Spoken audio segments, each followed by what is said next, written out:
Hello everyone, welcome to Easy crack.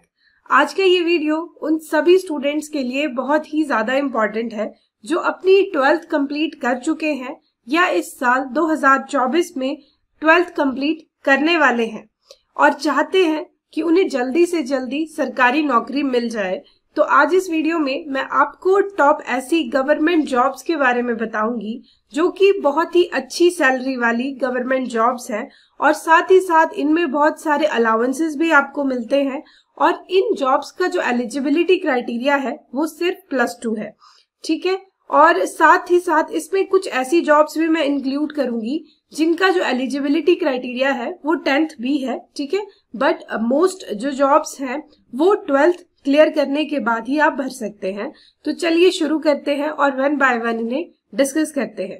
तो first जो job है वो है SSC CHSL, यानी ये कंबाइंड हायर सेकेंडरी लेवल का एग्जाम होता है। ठीक है, और इस एग्जाम को SSC कंडक्ट करता है और यहाँ पर इस एग्जाम को जब आप क्लियर कर लेते हैं, ठीक है, तो आप बहुत सारी आपको पोजीशंस इसमें मिलती हैं, जैसे lower division clerk, data entry operator, postal assistant और शॉर्टिंग असिस्टेंट। ठीक है, वैसे तो इन सभी पोस्ट के लिए अलग अलग सैलरी रहती है, बट अगर मैं एक रेंज लूं तो इन सभी जो जॉब्स के लिए सैलरी है वो 19,900 से लेके 63,200 पर मंथ तक रहती है।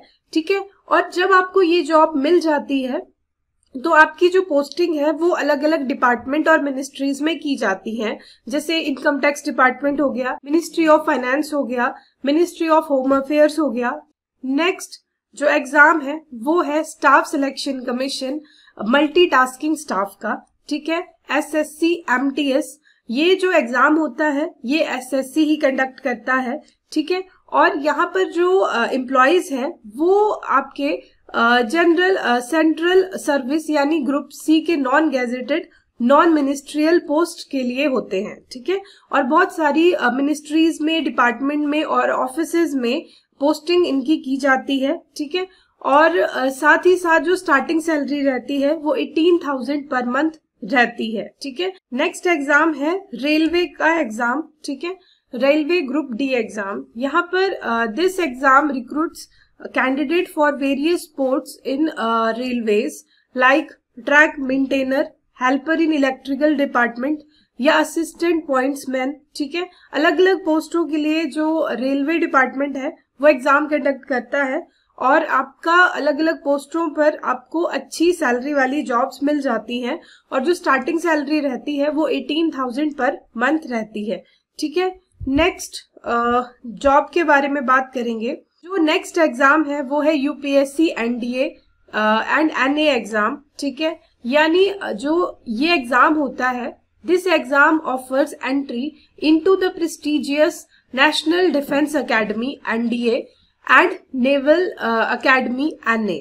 ठीक है, अगर हम इसे शॉर्ट फॉर्म में इसकी एब्रिवेशन देखें, और ये एग्जाम जो है वो UPSC कंडक्ट करता है और जो कैंडिडेट्स होते हैं वो 12th पास तो इसके लिए एलिजिबल होते हैं, पर साथ में एक और रिक्वायरमेंट होती है कि फिजिक्स, केमिस्ट्री, मैथ में उन्होंने क्या किया होना चाहिए, अपना 12th क्लियर किया होना चाहिए। ठीक है, और ये ही अप्लाई कर सकते हैं for the air force and naval wings of NDA।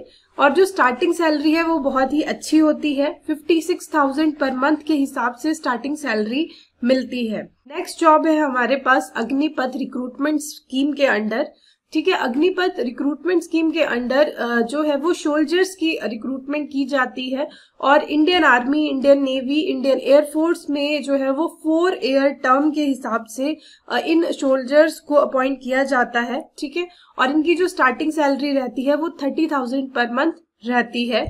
Next job हमारे पास SSC GD की जॉब होती है। ठीक है, यानी स्टाफ सिलेक्शन कमीशन का जो जनरल ड्यूटी रहती है कांस्टेबल की। ठीक है, ये अलग अलग पोस्ट जो है वो वेरियस पैरामिलिट्री फोर्सेस में रहती है। ठीक है, जैसे हमारे पास BSF हो गया। ठीक है, यानी border security force, central industrial security force यानी CISF, central reserve police force CRPF, Indo Tibetan border police ITBP, सशस्त्र सीमा बल SSB, national investigation agency NIA और सेक्रेटरीट सिक्योरिटी फोर्स यानी SSF। ठीक है, तो इस एग्जाम को देने के बाद जो आपकी पोस्टिंग होती है वो इन अलग अलग जो है वो पैरामिलिट्री फोर्सेस में होती है।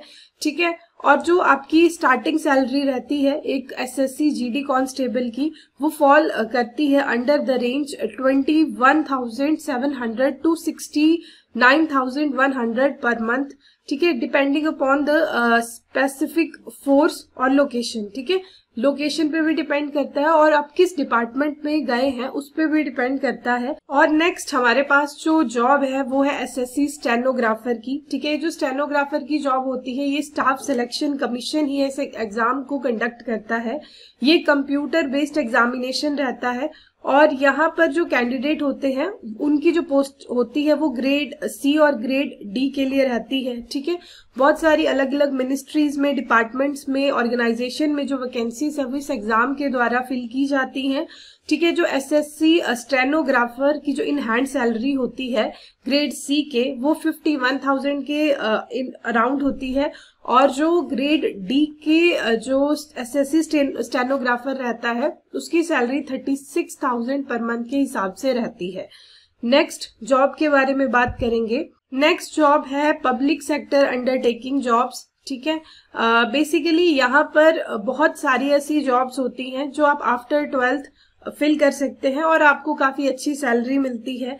जैसे इंडियन ऑयल लिमिटेड में जैसे जूनियर असिस्टेंट की पोस्ट है, या इंडियन ऑयल कॉर्पोरेशन लिमिटेड में डाटा एंट्री ऑपरेटर हो गया, रिटेल सेल्स एसोसिएट हो गया। इवन और भी बहुत सारी ऐसी जगहें हैं जहां पर आप अप्लाई कर सकते हैं।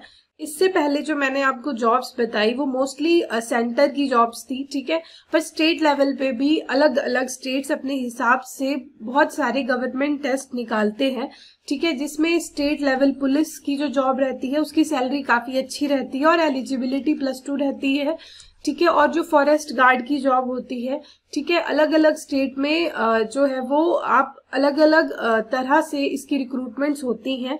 ठीक है, और इसको छोड़ के ऐसी बहुत सारी स्टेट्स हैं जहां पर अगर हम देखें तो पटवारी की जो पोस्ट्स है वो भी 12th बेस्ड रहती हैं, पर कुछ ऐसी स्टेट है जहां पर पटवारी की पोस्ट जो है वो आपकी ग्रेजुएशन बेस्ड रहती हैं, पर कुछ जगह पर आप 12th प्लस अगर हैं तो भी आप पटवारी का एग्जाम दे सकते हैं।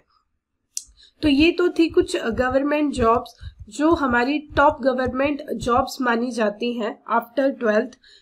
इनके बारे में इस वीडियो में मैंने आपको कुछ चीजें बताई हैं। ठीक है, अगर आप 12th क्लियर कर चुके हैं और आप इनकी तैयारी करना चाहते हैं तो मैं आपके लिए फर्दर इनके लिए अलग अलग वीडियोस भी बनाऊंगी, हर टेस्ट के बारे में अलग अलग, ताकि आपको क्लियर हो जाए कि किस तरह से आप इनकी तैयारी कर सकते हैं। ठीक है, और क्या सब्जेक्ट रहते हैं, क्या इनका सिलेबस रहता है। मिलते हैं नेक्स्ट वीडियो में, तब तक के लिए थैंक यू।